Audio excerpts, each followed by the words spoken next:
ইয়া রাসূলুল্লাহ, যারা বোঝে না 1400 বছর আগে এই পৃথিবীকে আলোকিত করা একজন ভিনদেশী ভিন্নভাষী ব্যক্তি কি করে আজ শত কোটি হৃদয়ের স্পন্দন, যে মানুষটিকে কখনো দেখিনি, যার কণ্ঠস্বর কখনো শুনিনি, যার পবিত্র সান্নিধ্যে পৌঁছানোর সৌভাগ্য কখনো হয়ে ওঠেনি, কিভাবে বোঝাবো সেই মানুষটা কেমন করে সবচেয়ে প্রিয় মানুষগুলোর চাইতেও প্রিয় হয়ে উঠল?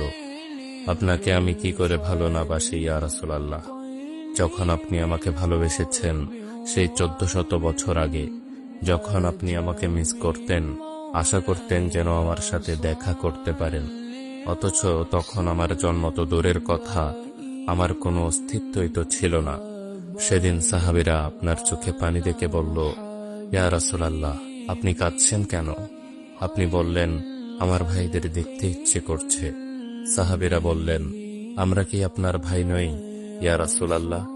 আপনি বললেন, না, তোমরা আমার সাহাবী।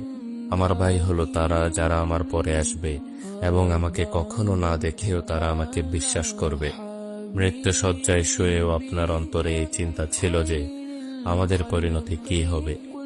উম্মতি উম্মতি বলতে বলতে আপনি আপনার রবের নিকট ফিরে গিয়েছেন। আপনাকে আমি কি করে ভালো না বাসি ইয়া রাসূলুল্লাহ?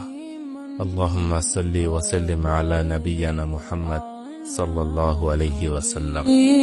بك خير الخلق كلهم